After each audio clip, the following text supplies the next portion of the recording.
श्री सद्गुरु देवाय नमः। भाइयों बहनों, राधा नाम जपने वाले जीव पर नाम महाराज की कृपा जरूर बरसती है। लोग दास से पूछते हैं कि नाम जप करने में मन नहीं लगता। जब नाम जप करते हैं तो या तो नींद आने लगती है, या शरीर में दर्द होने लगता है, या फिर मन संसार में घूमने लगता है। अरे भाई, जब हम इस कलिकाल में नाम जप करते हैं तो कलयुग का प्रभाव, माया का प्रभाव और आपका प्रारब्ध उसको रोकने का प्रयास करते हैं, जिसके कारण मन नहीं लगता। हमको शुरुआत में अपने आप से लड़ना पड़ता है। मन लगे ना लगे, किंतु नाम जप बंद मत करना। जब हम इस जिद के साथ नाम जप करते हैं तो हम देखते हैं कि कुछ ही दिनों में हमारी जीत हो जाती है। मन लगने लग जाता है। केवल हार नहीं माननी है।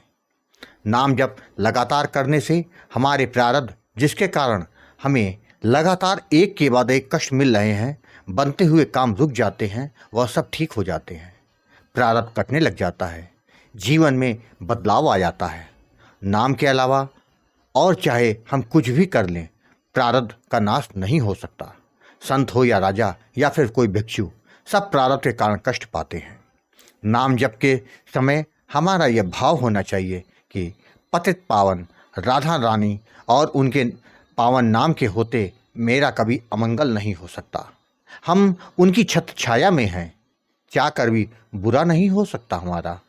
यह विश्वास होना चाहिए कि भगवान हर पल हमारे साथ है। इस बात को अपने जीवन में उतार लें, फिर देखिए कि हमारा जीवन जरूर बदल जाएगा। नाम महाराज की कृपा अपने आप बरसने लगेगी। आज आपको जो कथा सुनाने जा रहा हूँ वह कनाडा से साकेत जी ने भेजी है। इस कथा को सुनकर आपको पता चल जाएगा कि जो किस्मत में नहीं होता वह नाम से मिल जाता है। इस कथा को पूरा जानने के लिए इस वीडियो को आखिर तक अवश्य देखिएगा। इसके साथ ही यदि आप राम नाम के प्रताप से जुड़ी सत्य कथा का आनंद लेना चाहते हैं तो हमारे दूसरे चैनल गोकुल भवन अयोध्या को जरूर देखें। साकेत जी ने बताया कि गुरुदेव, राधा नाम की महिमा ने वह काम करके दिखाया जिसके लिए मैं महीनों से परेशान था। राधा नाम ने मेरे जीवन को बदल दिया। मैं लोगों के अनुभवों को देखकर राधा नाम का जप करना शुरू कर दिया था। मुझको लगता था कि यह सब कहने की बातें होती होंगी, किंतु मुझे क्या मालूम था कि जब सारे दरवाजे बंद हो जाते हैं तब राधा नाम ने ही मेरी प्रगति का मार्ग खोल दिया, जिससे आज मैं बहुत खुश हूँ। गुरुजी, आप सच कहते हैं कि नाम जप से बढ़कर कुछ नहीं। गुरुजी, आज मैं डिप्रेशन से पूरी तरह बाहर निकल कर अपना कार्य कर रहा हूँ। राधा रानी की कृपा से सब कुछ अच्छा चल रहा है। अब तो सोच लिया है कि चाहे कुछ भी हो जाए, मेरा नाम जप कभी बंद नहीं होगा। गुरुजी, मैं आज अपने जीवन के उसी अनुभव को बताने जा रहा हूँ जिससे लोगों को राधा नाम की महिमा के बारे में पता चल सके। गुरुजी, मेरा नाम साकेत है। मैं उत्तर प्रदेश का रहने वाला हूँ। गुरुजी, जब मैंने अपने इंजीनियरिंग की पढ़ाई पूरी की तो मेरे मन में केवल यही सपना था कि किसी तरह विदेश चला जाऊं, वहीं रह कर नौकरी करूं, जिससे मुझे भी अच्छा वेतन मिल सके। बचपन से लोगों को सुनता था कि कोई अमेरिका में है तो किसी का कोई इंग्लैंड में है, तो मेरे अंदर यही रहता था कि मैं भी किसी तरह से विदेश में जाकर सेटल हो जाऊं।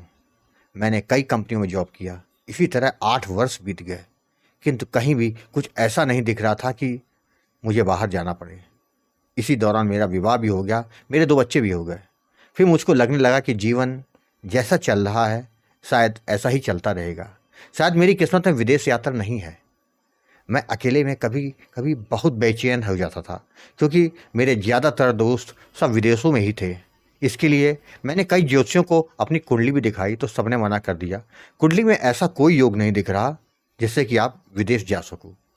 मैं पूरी तरह से निराश हो गया था। कुछ भी नहीं होगा मेरे जीवन में, अब कर भी क्या सकते हैं। जीवन मेरा ऐसे ही बीतता जा रहा था, अपने घर परिवार में ही लग गया। डिप्रेशन एक अंदर से मेरे मन में बैठ गया था। एक रात मुझे नींद नहीं आ रही थी, तो मैंने राम नाम की महिमा का वीडियो देखा। मुझे बहुत अच्छा लगा, तो मैंने गोकुल भवन अयोध्या चैनल के कई वीडियो देख डाले। उनको देखने के बाद मुझको लगने लगा कि शायद मेरे जीवन में कुछ बदलाव आ जाए।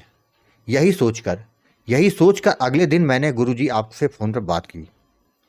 गुरुजी, मैंने आपसे कहा था, क्या जो कथाएं आप चैनल में डालते हैं वह सब सत्य होती हैं? तो आपने हंसते हुए कहा था कि आप ऐसे कैसे विश्वास कर सकते हैं, आप भी वैसा ही करें तो ही पता चलेगा कि यह कथा सत्य है या असत्य।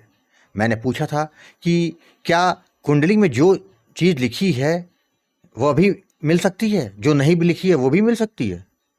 तो आपने कहा था, भाव और विश्वास के साथ अगर नाम जाप किया जाए तो असंभव कार्य भी संभव हो जाता है। भाग में जो नहीं लिखा होता है, नाम महाराज वह हमें सब कुछ दे सकते हैं।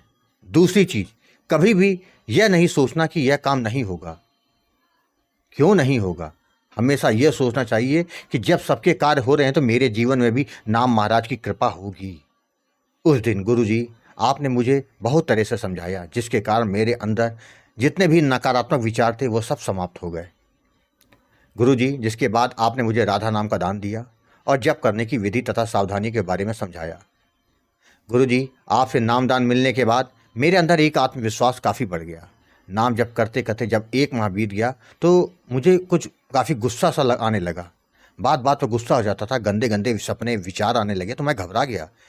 ये सब क्या हो रहा है? मैंने जब इसके बारे में आपसे संपर्क किया तो आपने समझाया था कि परेशान मत होना, सब ठीक हो जाएगा कुछ दिनों में। इसके बाद मेरा नाम जप निरंतर चलता रहा। करीब 6 माह के बाद नाम महाराज जी की कृपा हो गई। मैं जिस कंपनी में कार्य करता था वहाँ से मुझे दूसरी कंपनी का ऑफ़र आ गया। मैंने दूसरी कंपनी ज्वाइन कर ली। मेरा नाम जप निरंतर चल रहा था। यहाँ पर मेरी सैलरी काफ़ी बढ़ गई थी।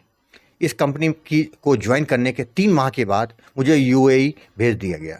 वहाँ 1 साल रहने के बाद मैं कनाडा आ गया। वर्तमान में मैं कनाडा में हूँ। जो मेरी किस्मत में नहीं था, राधा नाम ने मुझको वह दे दिया। मैं बहुत खुश हूँ। मेरा नाम जब कभी बंद नहीं होता, निरंतर निरंतर चलता रहता है, जिसके कारण मेरा कोई काम नहीं रुकता। यही नहीं, मुझे निरंतर दिव्य दर्शन भी होते रहते हैं। गुरुजी, मैं समझ गया हूँ कि जो आप कहते हैं ना कि कलयुग कलयुग केवल नाम आधार है, यह बात एकदम सत्य है। नाम जप से बड़ी कोई ताकत नहीं। कलयुग में यह ब्रह्मास्त्र है जो हर प्रकार की व्याधियों को दूर कर देता है। गुरुजी, आपको मैं कोटि कोटि प्रणाम करता हूँ जो आपने मेरे सपने को पूरा कर दिया। गुरुजी, आपके इस पुनीत कार्य में मेरे से जो मदद हो सकेगी वो मैं जरूर करूँगा, क्योंकि मैं जानता हूँ आप सदैव निस्वार्थ भाव से सेवा करते हैं। लेकिन हमारा ये कर्तव्य बनता है कि आपके आश्रम में चल रहे पुनीत कार्य में धर्मार्थ हेतु जो सेवा बन सके वो हम करें। गुरुजी, बस अपना आशीर्वाद हमेशा ऐसे ही बनाए रखिएगा और अपना मार्गदर्शन करते रहिएगा, जिससे हम सभी का कल्याण हो सके। भाइयों बहनों, आपने देखा, जब आपका कोई भी सहारा नहीं होता उस समय केवल राधा नाम ही आपका सहारा बन जाता है, जिससे आपका केवल भला ही होता है। आप केवल भाव और विश्वास के साथ निरंतर नाम जप करते रहिएगा। आपका कल्याण होकर रहेगा। आपको यदि यह कथा पसंद आई हो तो कमेंट में राधे राधे लिखना मत भूलिएगा। यदि आपके पास भी राधा नाम की महिमा, बांके बिहारी की कृपा और वृंदावन से जुड़ी कोई सत्य कथा हो तो इसको मेरे व्हाट्सएप या ईमेल पर भेज सकते हैं, जिस पर वीडियो बनाकर अपने चैनल में अवश्य दिखाऊंगा। राधे राधे।